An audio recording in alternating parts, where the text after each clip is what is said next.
فرمان الہی ہے افمن ھذا الحدیث تعجبون تضحکون ولا تبکون، یعنی کیا بس اس بات یعنی قرآن سے تعجب کرتے ہو، یعنی جھٹلاتے ہو اور ہنستے ہو، مذاق کرتے ہو، یہ کہ اللہ کی طرف سے غافل ہوا ہے اور روتے نہیں ہو خوف اور وعیدوں کی ان تنبیہات کو سن کر جو اس میں وارد ہوئی ہیں، اور تم غفلت میں ہو، ان اعمال سے غافل ہو جن کا تم سے تقاضا کیا گیا ہے۔ آج کا بیان اللہ رب العزت کی بارگاہ میں گریہ وزاری کرنے کا بیان ہے۔ جب یہ آیت کریمہ نازل ہوئی اس کے بعد حضور صلی اللہ تعالی وسلم کبھی نہیں ہنسے، صرف تبسم فرمایا کرتے، یعنی صرف مسکرایا کرتے تھے آپ۔ ایک روایت میں ہے کہ اس آیت کے نزول کے بعد حضور صلی اللہ علیہ وسلم کو ہنستے اور مسکراتے ہوئے نہیں دیکھا گیا یہاں تک کہ آپ دنیا سے تشریف لے گئے۔ یہ اوپر والی آیت کریمہ نازل ہوئی افمن ھذا الحدیث تعجبون، کہ یہ جو باتیں کلام مجید کے اندر بیان کی جا رہی ہیں ان پر تم تعجب کرتے ہو، ان پر تم تعجب کرتے ہو، تضحکون اور ہنستے ہو، ولا تبکون اور تم روتے نہیں ہو۔ جب یہ آیت کریمہ نازل ہوئی تو اللہ کے رسول صلی اللہ علیہ وسلم حدیثوں کے اندر آتا ہے کہ جب سے یہ آیت کریمہ نازل ہوئی تب سے کبھی بھی اللہ کے رسول صلی اللہ تعالیٰ علیہ وسلم کبھی بھی آپ مسکرائے نہیں، کبھی بھی آپ ہنسے نہیں۔ حضرت ابن عمر رضی اللہ تعالیٰ عنہ سے مروی ہے کہ ایک دن حضور صلی اللہ تعالیٰ علیہ وسلم مسجد سے باہر تشریف لائے۔ آپ ایک دن مسجد سے باہر تشریف لائے تو آپ نے لوگوں کی ایسی جماعت دیکھی جو ہنس ہنس کر باتیں کر رہے تھے۔ آپ ان کے پاس ٹھہر گئے، انہیں سلام کہا اور فرمایا دنیاوی لذتوں کو منقطع کرنے والی یعنی موت کو اکثر سے یاد کیا کرو۔ پھر ایک مرتبہ آپ کا گزر ایک ایسی جماعت سے ہوا جو ہنس رہے تھے، آپ نے انہیں دیکھ کر فرمایا باخدا اگر تم وہ جانتے جو میں جانتا ہوں تو تم کم ہنستے اور زیادہ روتے۔ کیونکہ قیامت کی جسے ہولناکیاں معلوم ہو جائیں تو اس کے لیے دنیا کے اندر مذاق کرنا یا ہر طریقے کا لہو لہو کے اندر مشغول رہنا، ساری کی ساری چیزیں بیکار ہو جاتی ہیں۔ جب حضرت خضر علیہ السلام سے حضرت موسیٰ علیہ السلام نے علیحدہ ہونا چاہا تو انہوں نے کہا مجھے نصیحت کیجیے۔ حضرت خضر علیہ السلام نے کہا موسیٰ خود کو جھگڑوں سے بچائیے، ضرورت کے بغیر قدم نہ اٹھا، تعجب کے بغیر مت ہنس، گنہگاروں کو ان کی خطاؤں کے سبب شرمندہ نہ کر اور اپنی طرف سے رب کے حضور روتا رہے۔ یہاں کئی ساری موسیٰ علیہ السلام نے نصیحت فرمائی، موسیٰ علیہ السلام کو نصیحت فرمائی کہ خود کو جھگڑوں سے بچائیے، خود کو لڑائی جھگڑوں سے بچائیے، دوسرا ضرورت کے بغیر قدم نہ اٹھائے، یعنی ضرورت کے مطابق یہ سفر نہ کیا جائے، اور تعجب کے بغیر مت ہنس، گنہگاروں کو ان کی خطاؤں کے سبب شرمندہ نہ کر۔ جس نے ایک بار کوئی گناہ کر دیا ہے اب بار بار اس سے نہ کہو کہ تم نے یہ گناہ کیا، یہ گناہ کیا ہے، اور اپنی طرف سے رب کے حضور روتا رہو۔ حضور صلی اللہ علیہ وسلم نے فرمایا زیادہ ہنسنا، آپ نے فرمایا زیادہ ہنسنا دل کو موت سے ہمکنار کر دیتا ہے، یعنی اس کے دل سے موت نکل جاتی، موت کا خوف نکل جاتا ہے۔ رسول اللہ صلی اللہ علیہ وسلم ارشاد فرماتے ہیں جو شخص جوانی میں ہنستا ہے وہ بڑھاپے میں روتا ہے، جو مالداری میں ہنستا ہے وہ فقر میں روتا ہے، جو زندگی میں ہنستا ہے وہ موت کے بعد روتا ہے۔ آپ نے کہی سے جو شخص جوانی میں ہنستا ہے وہ بڑھاپے میں روتا ہے۔ اکثر یہ تو جوانی کو ہم نے کھیل کے اندر مشغول کر دیا، طرح طرح کے کھیل کھیلتے رہے، ہر طریقے کے لوگوں کے اوپر ظلم کیا، لیکن جب موت کا وقت آتا ہے، جب بڑھاپے کا وقت آ جاتا تو ہم اور آپ کو افسوس ہوتا ہے کہ ہم نے ساری کی ساری زندگی اپنی اس برباد کر دی، لاسٹ میں نتیجہ ہماری موت آ رہا ہے۔ جو مالداری میں ہنستا ہے پھر وہ فکر کے اندر مبتلا ہو جاتا ہے، فکر میں روتا ہے، جو زندگی میں ہنستا ہے موت کے بعد روتا ہے۔ ارشاد نبی صلی اللہ علیہ وسلم ہے قرآن پڑھو اور رو، قرآن پڑھو اور رو، اگر رونا نہ آئے تو رونے والے شخص جیسا چہرہ بناؤ، رونے والے شخص جیسے چہرہ۔ کتنی تاکید بیان کی گئی، میں قرآن پڑھو اور رو، یہ حدیث مبارکہ صلی اللہ علیہ وسلم، اللہ کے رسول صلی اللہ علیہ وسلم کی ارشاد ہے قرآن پڑھو اور رو، اگر رونا نہ آئے تو رونے والے شخص جیسا چہرہ بناؤ۔ آج جیسے مثلا ہمیں فجر کے اندر پہلی رکعت کے اندر ہم نے اذا السماء فطرت وإذا الكواكب انتثرت وإذا البحار فجرت وإذا القبور بعثرت، ہم نے آیت کریمہ پڑھی تھی اذا السماء فطرت، جب آسمان پھٹ جائے گا، وإذا الكواكب انتثرت، اور جب تارے بکھر جائیں گے، اذا السماء فطرت وإذا الكواكب انتثرت وإذا البحار فجرت، اور وإذا البحار فجرت، اور جب سمندر چل پڑیں گے. وَإِذَا الْقُبُورُ بُعْثِرَتْ، اور جب تم قبروں سے اٹھائے جاؤ گے، جب تم قبروں سے اٹھائے جاؤ گے. عَلِمَتْ نَفْسٌ مَا قَدَّمَتْ وَأَخَّرَتْ، تو ہر جان جان لے گی کہ اس نے آگے کے لیے کیا بھیجا ہے. اگر ہمارا آپ کو اس کا ترجمہ پتا ہوتا، اس کی تفسیر معلوم ہوتی، تو ہمارا آپ بڑا غور سے اس آیت کریمہ کو سنتے. اللہ فرماتا ہے یا ایھا آگے ارشاد فرماتا ہے یا ایھا الانسان ما غرک بربک الکریم، اے انسان تجھے کس چیز نے اپنے رب سے دھوکہ دے دیا. اللہ رب العزت نے ہم پر اور تمہارے اوپر اتنے سارے احسانات فرمائے، اتنے سارے انعامات فرمائے، پھر بھی ہم اور آپ اللہ رب العزت سے دور ہو گئے. اللہ فرماتا ہے یا ایھا الانسان ما غرک بربک الکریم الذی خلقک فسواک فعدلک، جس نے تمہیں پیدا کیا، اچھی طریقے سے پیدا کیا. فی ای صورت ما شاء رکبک، اللہ رب العزت نے جس صورت میں چاہا، جس شکل میں چاہا ہم سب کو پیدا فرما دیا. یا ایھا الانسان ما غرک بربک الکریم الذی خلقک فسواک فعدلک فی ای صورت ما شاء رکبک کلا بل تکذبون بالدین وان علیکم لحافظین. کلا بل تکذبون بالدین، بے شک تم قیامت کے دن کو جھٹلاتے ہو. جھٹلانا صرف یہ نہیں کہ ہم یہ کہہ دیں کہ ہم قیامت کو نہیں مانتے. جھٹلانا تو یہ بھی ہوا کرتا ہے کہ ہمیں معلوم ہو پھر بھی ہمیں اس کے بارے میں کوئی فکر نہ ہو. ایک طریقے جھٹلانا یہ بھی تو ہوا کرتا ہے. ہم اعتقاد سے نہیں جھٹاتے، اپنے جھٹلاتے ہیں، اعمال سے تو جھٹلا رہے ہیں اس قیامت کو. اعمال سے تو جھٹلا رہے ہیں. اگر ہم اعمال سے اپنے اعتقاد رکھنا ہی ضروری نہیں ہے، اس کے اوپر عمل کرنا بھی ضروری ہے. کلا بل تکذبون بالدین، بلکہ تم قیامت کے دن کو جھٹلاتے ہو. اگر تم قیامت کے دن کو نہ جھٹلاتے تو خدا کی قسم تو دنیا کے اندر ایسے اعمال کرتے جو آخرت کے اندر کام آتے ہمارے. کلا بل تکذبون بالدین وان علیکم لحافظین وان علیکم لحافظین کراما کاتبین وان علیکم لحافظین، بے شک تمہارے اوپر نگہداشت ہیں. کراما کاتبین، لکھنے والے، دو لکھنے والے. اچھے کام کرو گے وہ بھی لکھے جا رہے ہیں، برے اعمال کرو گے وہ بھی لکھے جا رہے ہیں. اللہ فرماتا ہے بے شک تمہارے اوپر لکھنے والے مقرر. وَإِنَّ عَلَيْكُمْ لَحَافِظِينَ كِرَامًا كَاتِبِينَ يَعْلَمُونَ مَا تَفْعَلُونَ يَعْلَمُونَ مَا تَفْعَلُونَ، اور وہ جانتے جو کچھ تم کرتے ہو. جو کرامن کاتبین ہمارے اوپر مقرر ہیں. اللہ فرماتا ہے یعلمون ما تفعلون، جو کچھ تم کرتے ہو وہ سارے کے سارے فرشتے نوٹ کر رہے ہیں، ایک فہرست اس کی بنا رہے ہیں. کرامن کاتب نے یعلمون ما تفعلون ان الابرار لفی نعیم وان الفجار لفی جحیم. ان الابرار، بے شک انعام کرنے والے، بے شک عبادت گزار، نیک، متقی، پرہیزگار. ان الابرار لفی نعیم، بے شک وہ جنت کے اندر ہے. وان الفجار لفی جحیم، بے شک سرکش، متکبر، لوگوں پر ظلم کرنے والے، لوگوں کو ستانے والے جہنم کے اندر ہیں. یصلونھا یوم الدین، جو قیامت کے دن ہمارے اوپر ڈالا جائے گا. اعمال کے سبب ہم آپ کو جہنم یا جنت کے اندر بھیجا جائے گا. وما ہم عنہا بغائبین، اور وہ دن ہوگا وما ہم عنہا بغائبین، اور ایسا دن ہوگا جس دن کوئی شخص کسی چیز سے بھاگ نہیں سکے گا، کوئی شخص غائب نہیں ہوگا، سارے کے سارے لوگ حاضر ہوں گے. اللہ فرماتا ہے وما ادراک ما یوم الدین، اور تم نے کیا جانا کہ قیامت کا دن کیا ہے. ثم ما ادراک ما یوم الدین، اللہ فرماتا ہے پھر تم نے کیا جانا قیامت کا دن کیا ہے.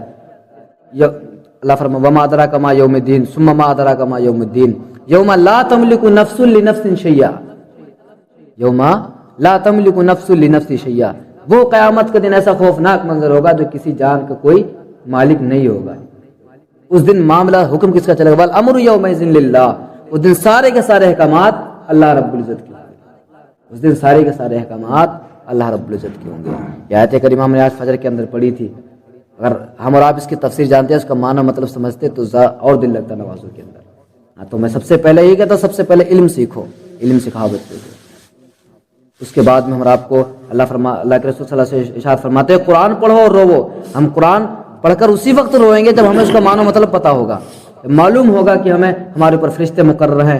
اللہ فرماتا ہے کہ تم نے آخرت کے لیے کیا بھیجا ہے. جب اس کے بارے میں ساری چیزیں، ساری باتیں علم کے اوپر آ کے ٹک جاتی ہیں آ کے، تو اپنے بچوں کو بھی سکھاؤ، خود سیکھو. اللہ فرماتا ہے فَلْيَضْحَكُوا قَلِيلًا وَلْيَبْكُوا كَثِيرًا، پس چاہیے کہ تھوڑا ہنسو اور زیادہ رو. اس کی تفسیر میں فرمایا کہ دنیا میں کم ہنسو ورنہ آخرت میں بہت رونا پڑے گا اور یہ تمہارے اعمال کی جزا ہوگی. مزید فرمایا مجھے اس ہنسنے والے پر تعجب ہے جس کے پیچھے جہنم ہے، اور اس مسرور شادان پر تعجب ہے جس کے پیچھے موت لگی ہوئی ہے. آپ فرماتے ہیں صلی اللہ علیہ وسلم فرماتے ہیں کہ مجھے اس ہنسنے والے پر تعجب ہے جس کے پیچھے جہنم ہے. جسے معلوم ہے کہ ہمارے پیچھے آگ جل رہی ہو پھر بھی وہ ہنسی مذاق کی باتیں کر رہا ہے، اور وہ شخص اس چیز پر اور ایک ایسا شخص جو بہت زیادہ خوش ہو حالانکہ اسے معلوم ہے کہ مجھے موت آنی ہے۔ آپ کا ایک ایسے جوان کے قریب سے گزر ہوا جو ہنس رہا تھا۔ آپ نے پوچھا، اے بیٹے، کیا تو نے پل صراط کو عبور کر لیا، یعنی پار کر لیا؟ اس نے کہا نہیں۔ آپ نے فرمایا، تو کیا تجھے یہ معلوم ہو گیا ہے کہ جنت میں جائے گا؟ آپ نے پوچھا، جنت میں جائے گا؟ آپ نے پھر پوچھا۔ وہ جوان نہ بولا۔ آپ نے فرمایا، پر کس لیے ہنس رہے ہو؟ اس کے بعد اس جوان کو کبھی ہنستے ہوئے نہیں دیکھا گیا۔ آپ صلی اللہ علیہ وسلم ایک شخص کے پاس سے گزرے۔ آپ نے پوچھا، بیٹے کیا تم نے پل صراط پار کر لیا جو تم ہنس ہنس کے باتیں کر رہے ہو؟ اس نے کہا، یا رسول اللہ نہیں۔ آپ نے فرمایا، کیا تم نے جنت میں اپنا ٹھکانہ دیکھ لیا؟ کہا نہیں۔ تو آپ نے فرمایا، تو کیوں ہنس رہے ہو پھر؟ تو کیوں ہنس رہے ہو؟ لوگ بیان فرماتے ہیں، مفسرین بیان فرماتے ہیں، اس کے بعد میں وہ شخص کبھی بھی نہیں ہنسا۔ حضرت ابن عباس رضی اللہ تعالیٰ عنہما کا فرمان ہے، جو ہنستے ہوئے گناہ کرتا ہے وہ روتے ہوئے جہنم میں جائے گا۔ ہنستے ہوئے گناہ کرنے کا کیا مطلب ہے؟ مذاق چل رہی ہے، باتیں باتوں میں جھوٹ بول رہا ہے، ہنس کے جھوٹ باتیں بیان کر رہا ہے، جھوٹ بولنے میں قطعاً شرم تک محسوس نہیں کرتا ہے۔ اللہ ارشاد فرماتا، اللہ تعالیٰ نے رونے والوں کی تعریف فرمائی، چنانچہ فرمایا، اور روتے رہو، ڈھیروں کے بل گر پڑتے ہیں۔ اور آپ ارشاد فرماتے ہیں، صلی اللہ علیہ وسلم فرماتے ہیں کہ قیامت کے دن سب آنکھیں رونے والی ہوں گی مگر 3 آنکھیں نہیں روئیں گی۔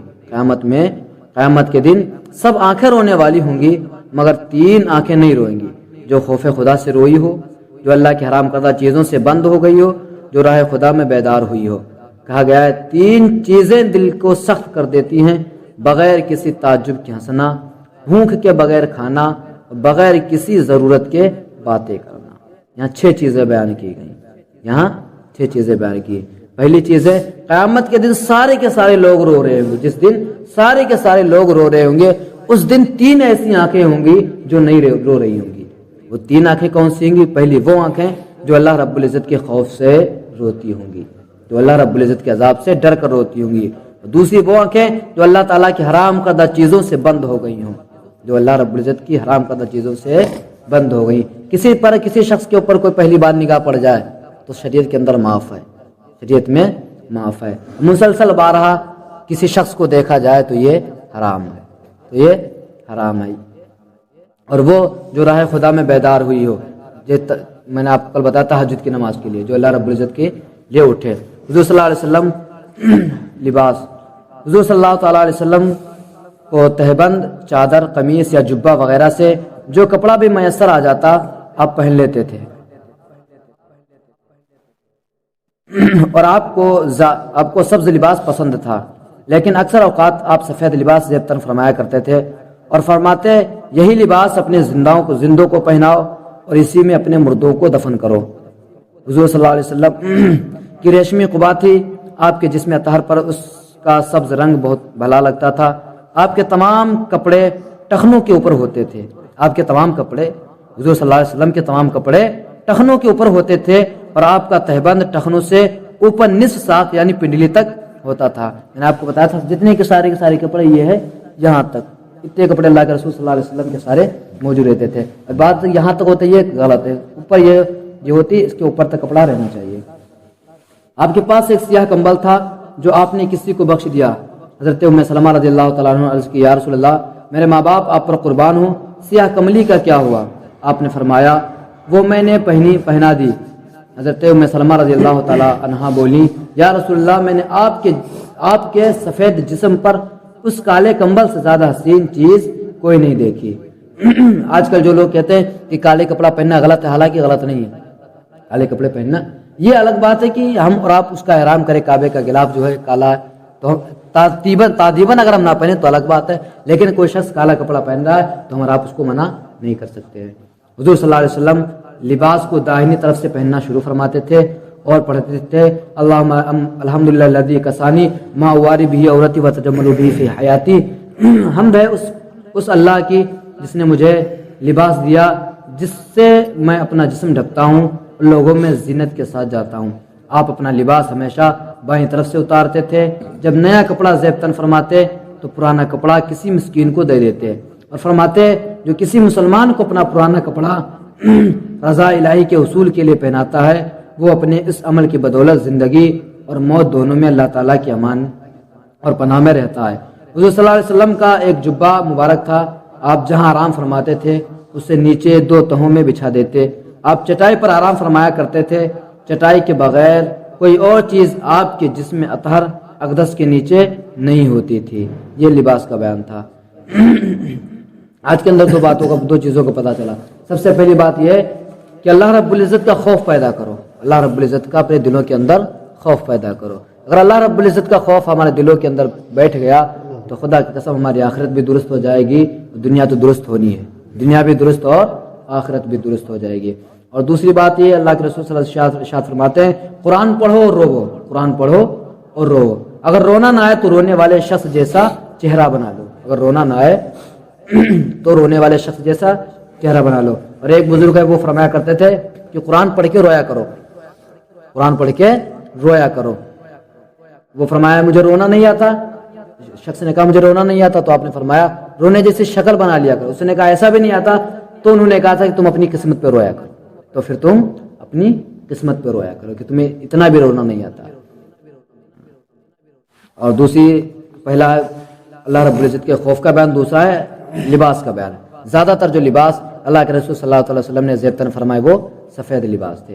آپ نے حکم فرمایا کہ اپنے زندوں کو بھی یہی لباس پہناؤ اور اپنے مردوں کو بھی لباس پہناؤ۔ حالانکہ سارے کے سارے جتنے بھی کلر ہیں، جتنے بھی کپڑے ہیں، سارے کے سارے پہننا جائز ہے، سارے پہننا جائز بھی ہیں اور سنت بھی ہیں۔ اللہ کے رسول صلی اللہ علیہ وسلم نے ہر طریقے کے کپڑے پہنے ہیں۔ اللہ رب العزت کی بارگاہ میں دعا، اللہ رب العزت ہمیں ان تمام تر باتوں پر عمل کرنے کی توفیق عطا فرمائے، شریعت مطہرہ صلی اللہ تعالی وسلم پر کامل عطا فرمائے۔ مالک مولا ہم سب کو علم سیکھنے اور سکھانے کی توفیق عطا فرمائے۔ مالک مولا ہم سب کو تمام تر ہلاکات مہلکات بیماریوں سے محفوظ عطا فرمائے۔ مالک مولا ہم سب کو جھوٹ، تکبر، غیبت، بدی، بہتان اور ہر قسم کے تمام گناہوں سے محفوظ عطا فرمائے۔ مالک مولا ہم سب کو قرآن کو پڑھنے، سمجھنے اور اس پر عمل کرنے کی توفیق و رفیق عطا فرمائے۔ مالک مولا ہم سب تیرے گنہگار، خطاکار، سیاکار، بدکار بندے، مالک مولا تیری بارگاہ میں جز و نیاز کے ساتھ توبہ کرتے، ہماری توبہ کو قبول عطا فرما۔ استغفر اللہ ربی من کل ذنب و اتوب الیہ، استغفر اللہ ربی من کل ذنب و اتوب الیہ، استغفر اللہ ربی من کل ذنب و اتوب الیہ۔ سبحان ربک رب العزة عما یصفون وسلام علی المرسلین والحمد للہ رب العالمین۔